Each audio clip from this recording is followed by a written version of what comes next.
Es ist unglaublich schwer, sauer auf Tom zu sein. Wenn der anfängt zu lachen, kann ich einfach nicht ernst bleiben. Das verrückte Lachen hat er von Mama. Und die gesunden Zähne hat er von der AOK Rheinland-Pfalz-Saarland. Wechselt jetzt in die familienstarke Kasse und sichert euch noch mehr gesunde Extras über 1.700 € jährlich. Zum Beispiel 100 € mit dem AOK Zahnkonto. AOK Gesundheit erleben. Jetzt mehr erfahren auf gerngesund.de.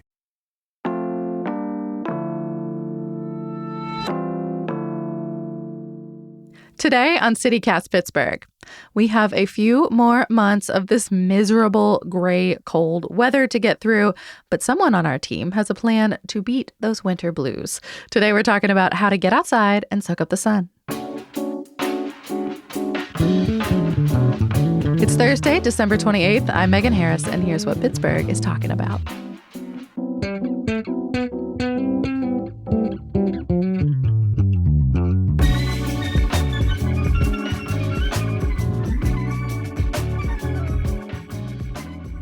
I'm with roving producer Elizabeth Kauma, who works for every city in the CityCast system, but she lives in this one. Hi.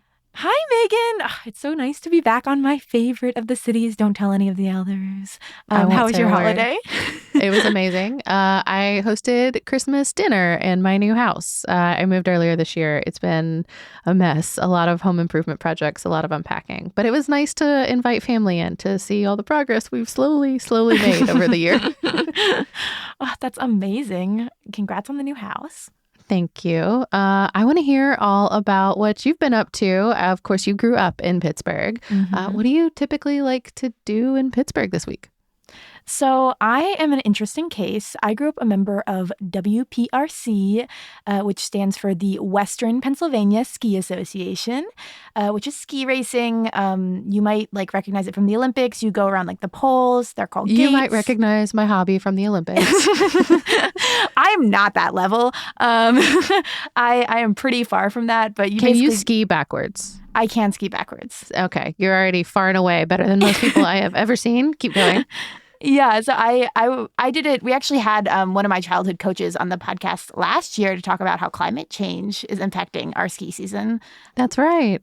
We'll be all right for a little bit. It seems like that's the takeaway. Don't give it away. We will link that show in our show notes. Yeah. I highly recommend it. But yeah, I've been a part of this team since I was in 5th grade, so a tiny baby. And every year we would have Christmas camp, which was basically we'd spend this week of Christmas break training. It was not typically racing, but it was more the fundamentals. And even when I was in college, I would come back and assistant coach during this break. So even when I don't coach, I try to make time to hit the slopes, and I'll try to do those fundamentals again. So I'll go one skiing or I'll ski backwards. And if you see someone who looks way too old to be in high school doing this, it is probably me. So come say hi. That's incredible. I'm so jealous. I did not learn how to ski at all until I moved to the Pittsburgh region. So that would be my early 20s. And Elizabeth, it was rough. It was a lot of pizza, a lot of French fries, and a lot of falling on my butt. I did cry once on a hill, and my friend who was teaching me threw down the poles and said, "Fine, walk down if you really can't do it." And I looked at him and I was like, wait, that's an option? And I took my skis off and I walked down just this one little hill that had gotten in my brain. I never did it again, but we still laugh about it. It was over 10 years ago now, but he's teased me mercilessly since then. Well, I would go skiing with you. You can, pizza and French fry, and I'll one ski, and we'll both look a little bit ridiculous. Mm-hmm. And yeah, WPRC, by the way, is based out of Seven Springs, so that is my home mountain. I have forsaken all other mountains in our region. That is the only true mountain or skiing place in my mind. But there are a lot of other places accessible to the Pittsburgh area. Blue Knob, for one. Down in West Virginia, there are so many slopes around the Davis area and lots of really, really cute cabins. Over in New York, you can get some cool spots. And then where I learned was Boyce Park. It's the only one that's in an Allegheny County park. So it's just east of the city, in Plum area. It's nice low stakes skiing. Listen. No. A few of those are competitors, and none of them held a candle to Seven Springs. So I forsake them. There is only one true mountain in my mind. So besides skiing, what are you planning to do this year? Oh, definitely crafting. I'm a huge knitter, crocheter, and I made the terrible, terrible call to make almost everyone in my life, including you, Megan, a hand knit or hand crochet object this year. Oh, Yeah. but we haven't seen each other since the holiday. I'm so excited. Yeah, and it gives me a little bit of extra time to get all of my like Christmas, Hanukkah, winter solstice holiday gifts done. But I am going to be, whittling away, sitting in my grandma hobbies, knitting as much as possible.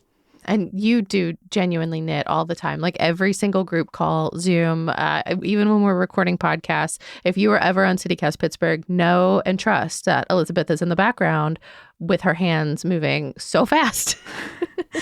Yes, I don't know. It's become like such a big part of my life. The fiber community here in Pittsburgh is just so, so lovely. I've made so many friends doing it. I go to McWalker Yarns in Millvale every Sunday for Stitch Circle from 2 to 4. The names of these things, Stitch Circle, fiber community, it's so good. The branding is on point. The branding, you have to say fiber because some people like to spin, some people like to knit, some people like to crochet. It gets involved. Yeah, but McWalker's has these like Stitch Circles on Sundays. I also know they have some on Fridays that are BYOB. I am not brave enough to drink and also knit or crochet. I just don't think that my brain can handle that. Fair. Know your limits. Yeah, and if you don't want to head out to Millvale, I also know that Yarns by Design in Oakmont has a really lovely knitting group on Thursdays. Yeah, just join a group. It's so lovely. If it's something that you like have been thinking about doing, knitting or crocheting in this new year, doing the groups is just so helpful. And it's a great way to get to know like other Pittsburghers and improve your work.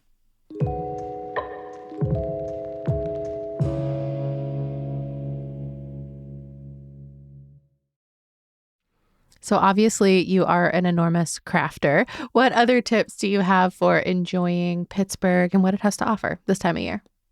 So seasonal affective disorder does not play in Pittsburgh, Pennsylvania. It is gray and dark, and I spend most of my time this time of year trying to like counteract that, fight it off. It's constant. It's tough. It is so hard with the overcast days, but bundling up and getting outside like during this time of year has made such a difference for like my mental health.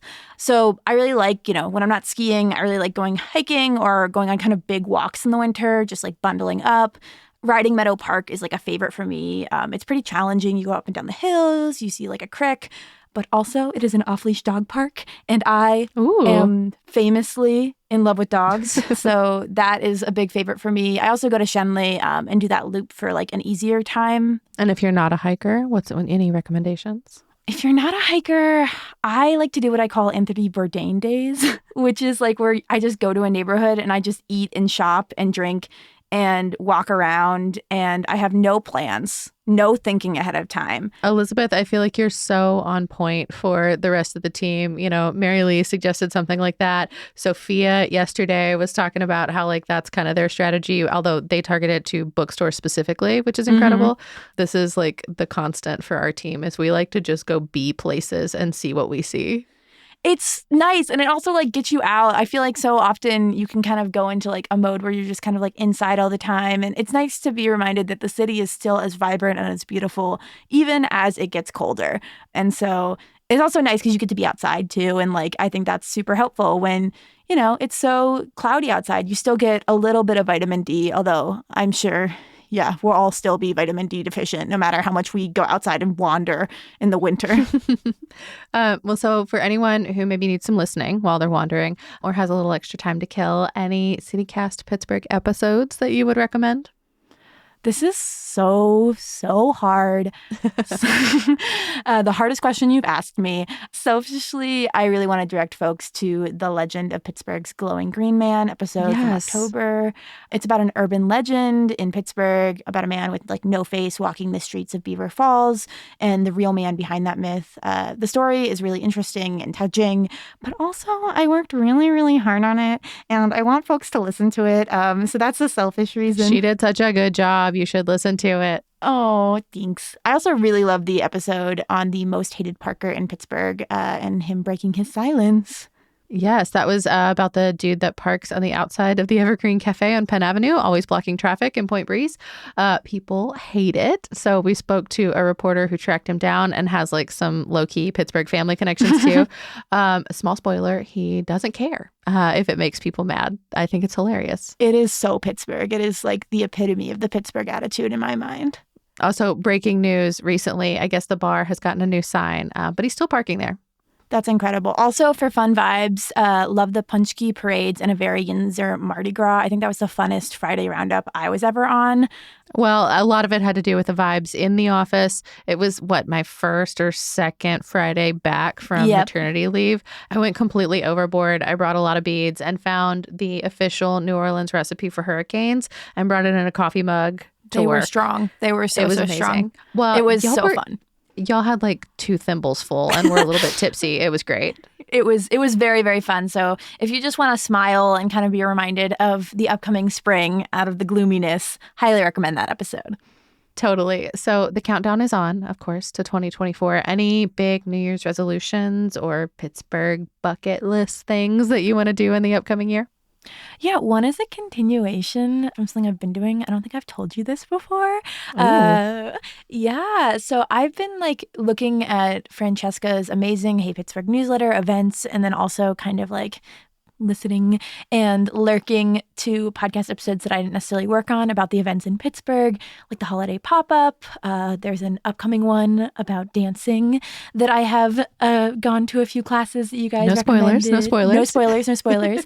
And it's just been like amazing for me, I guess, to just kind of like get to know this city better. Obviously, I grew up here and, you think you know everything about a city, but then, listening to this podcast, reading this newsletter that you guys produce and that sometimes I have the privilege of producing with you, it really has let me, I guess, get to know the city a lot better than, what I could have imagined. I thought I know the city pretty well. I grew up here, but you guys always bring amazing recommendations that I just, really value. And for anyone else who really values it, like me, highly recommend doing the membership. Yeah. If you've missed it, we are taking on members now, founding members for CityCast Pittsburgh. You get ad-free podcasts, which are amazing. Obviously, I love that for myself. But you also just get to know that you're helping support what we do, which we really, really appreciate. It helps folks like Elizabeth come in and make episodes special, like our Green Man one.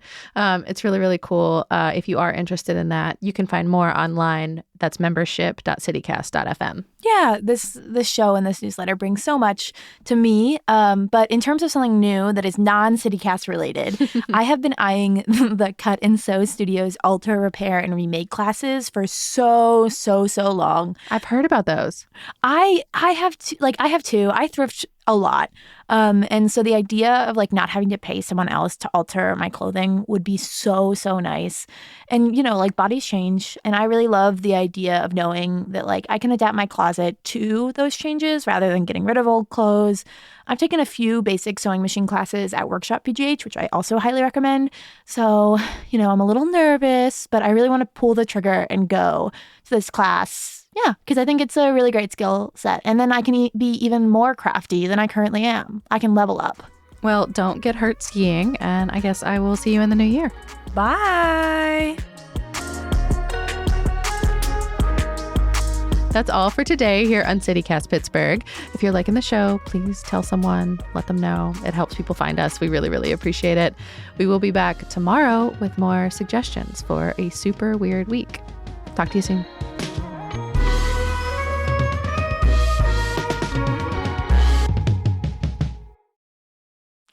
Hi, Megan. Damn, the first question, I'm unable to say shit. The hello stubbed you.